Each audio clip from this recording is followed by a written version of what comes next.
सत्य बताने आया हूँ, अट्रैक्ट करने नहीं। इसलिए ये कोई वीडियो कोई फुल एडिटिंग टाइप में नहीं है। पहले बता दिया जा रहा है, सत्य को सिर्फ टू द पॉइंट बात आगे आपके सामने रखी गई है। प्लीज आप सत्य को जानोगे, आप सत्य आपको फ्री करेगा। असम में फ्लड सिर्फ ज्यादा बारिश के कारण ही नहीं होती है प्रियो, ये एक ऐसी प्रॉब्लम है जो हर साल रिपीट होती रहती है। एवरी हर ईयर में फ्लड आते रहता है और हर बार फ्लड का मेन कारण अधिक उस जगह बारिश होना एक कारण नहीं है प्रियो। कई चीज है, कई कारणों से मिलके एक बड़ा रोल इस फ्लड में तब्दील होता है। ऐसे ही सिर्फ सब कुछ नहीं हो जाता।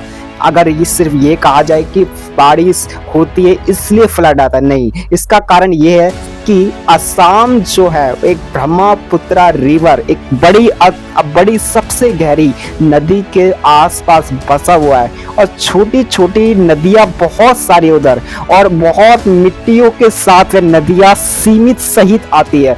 दूसरा, पुअर प्लानिंग, ये सब जिम्मेदार है। तब जाके इस हर साल फ्लड आने की संभावना होती है और हर साल फ्लड आता ही आता है। 2026 में असम के कई डिस्ट्रिक्ट में 6,05,000 से ज्यादा लोग फ्लड से अफेक्टेड हुए। सवाल ये है कि असम में ही फ्लड क्यों आता है? इसका एक कारण ये है, असम ब्रह्मपुत्र रिवर और उसकी ट्रिब्यूटरीज के आसपास बसा हुआ है और इसलिए मॉनसून के टाइम जब बारिश तकड़ी से बहुत ज्यादा होती है तो ब्रह्मपुत्र रिवर, उसकी ट्रिब्यूटरीज में और पानी ऐसे बढ़ने लगता है उस सिर्फ बारिश के कारण, और आसपास के नदियों में भी बढ़ने लगता है। और एक साथ जब नदी से लेकर रिवर दोनों बढ़ता है और एकदम से असम में पानी आ जाता है और इस कारण वो फ्लड में तब्दील हो जाता है और अचानक फ्लड आ जाता है। क्योंकि आप जानते हैं कि असम गवर्नमेंट के मुताबिक ये बताया गया है कि पूरे असम की लैंड में से 39.58% पूरा लैंड जो है वो सिर्फ आधा से ज्यादा भाग तो फ्लड प्रोन है। मतलब सबसे ज्यादा वहां पे बाढ़ आने की सबसे मात्रा में अधिक संभावना है। इसलिए असम में फ्लड कोई एक बार होने वाली प्रॉब्लम नहीं है, ये हर साल आने वाला एक रिस्क है। सिर्फ असम की बारिश रिस्पॉन्सिबल नहीं है। कभी कभी असम में तो ऐसा हुआ है कि ज्यादा बारिश भी नहीं हुई फिर भी फ्लड आ गया। इसकी वजह है कि अरुणाचल प्रदेश, नागालैंड, उसके आसपास कई स्टेट, मेघालय, भूटान के पहाड़ी एरियाज जो है उसमें बारिश का पानी, नदियों का पानी, उन सब के थ्रू असम में एकदम से आता धीरे धीरे नहीं है, एकदम से आता अचानक के। फिर उसको उस पूरे जगहों में, असम के पूरे जगहों में वो फिर हर एक व्यक्ति उसको मतलब समेट नहीं पाता, उसको सोच भी नहीं पाता, एकदम से ऐसी बाढ़ आती है। इस वजह से कई बार हर साल फ्लड का मेन कारण सिर्फ बारिश नहीं है, ब्रह्मपुत्र, पुअर प्लानिंग, कई सारी नदियां 39.58% फ्लड प्रोन है और ऐसी सारी चीजें, ये सब जिम्मेदार है हर साल फ्लड होने के लिए। यानी असम का फ्लड सिर्फ असम के वेदर पे डिपेंड नहीं करता है। नदियों में मिट्टी भर जाती है, ब्रह्मपुत्र अपने साथ बहुत सारी मिट्टी लाती है और ये मिट्टी नदी के अंदर जमा होती रहती है। इससे जगहों पर नदी में पानी रखने की जगह कम हो जाती है। फिर बारिश या अपस्ट्रीम एरिया से ज्यादा पानी आता है तो नदी के बाहर फ्लड वाटर फैलने लगता है, पानी के साथ जमीन भी चली जाती है। इतना तगड़ा वहां पे फ्लड हर साल प्रियो आता है, जिस प्रकार आपने 2026 में किस प्रकार आपने अभी देखा। असम में फ्लड का मतलब सिर्फ घरों का डूबना ही नहीं है, भरना ही नहीं है, इसके पीछे तेज बहाव की वजह से पूरा रिवर बैंक टूट जाते हैं। इससे घर, खेती और कभी कभी तो पूरी जमीन नदी में समा जाती है। इस प्रोसेस को जो ये होता है बहुत तगड़ा नुकसान, इसको बोलते हैं रिवर इरोजन कहते हैं।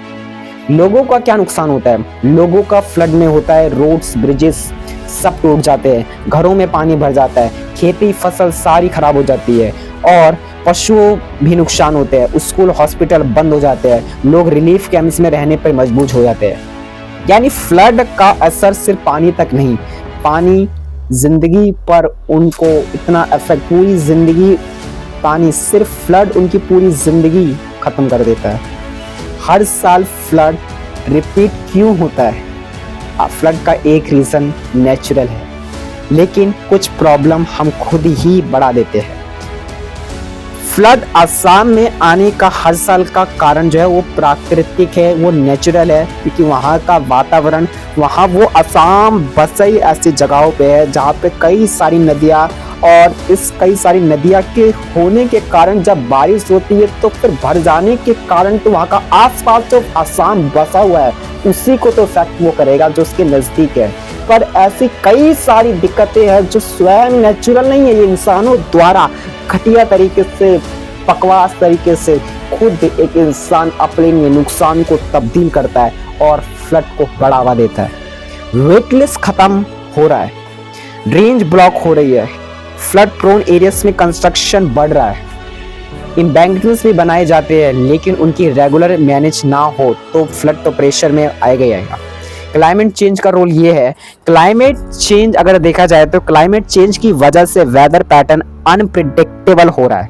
कभी कम टाइम में बहुत ज्यादा बारिश हो जाती है, इससे नदियों का वाटर लेवल अचानक बढ़ता है और लोगों को वार्निंग या इवैक्यूएशन के लिए कम समय मिलता है। वहाँ का मैनेजमेंट लोगों द्वारा अगर कर लिया जाए तो प्रियो बाढ़ अगर आएगी भी तो लोग बच तो जाएंगे, पहले से प्रिपेयर रहेंगे।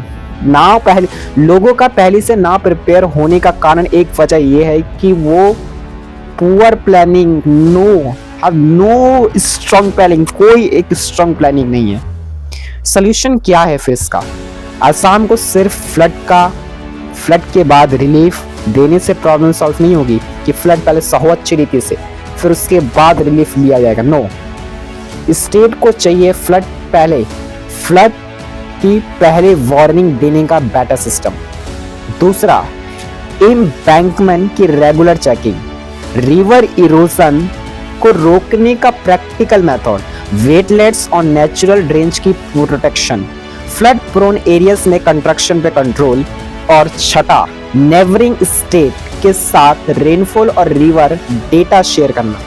असली प्रॉब्लम यह है प्रियो, असम में फ्लड का रीजन सिर्फ मॉनसून नहीं है, इसके पीछे कारण ये भी है ब्रह्मपुत्र रिवर और उसकी ट्रिब्यूटरीज, पहाड़ी एरियाज की बारिश, नदियों में जमा मिट्टी, रिवर इरोजन, पुअर प्लानिंग, ये सब मिलकर फ्लड को हर साल रिपीट करना में मजबूर कर देती है। असम को सिर्फ फ्लड के बाद रिलीफ नहीं, फ्लड से पहले की स्ट्रॉन्ग एक प्लानिंग चाहिए। हर बार जब भी स्ट्रॉन्ग प्लानिंग होगी तो अगर बाढ़ आ भी जाए लोग बचेंगे, खेती बचेंगी, पहले लोग प्रिपेयर रहेंगे। जब प्रिपेयर रहेंगे तो आने पर भी नुकसान नहीं होगा। कई लोग की जो अभी डबल ट्रिपल मौतें गई है नहीं होगी अगले साल, क्योंकि प्रिपरेशन स्ट्रॉन्ग प्लानिंग के द्वारा कर दी जाएगी। Praise the Lord.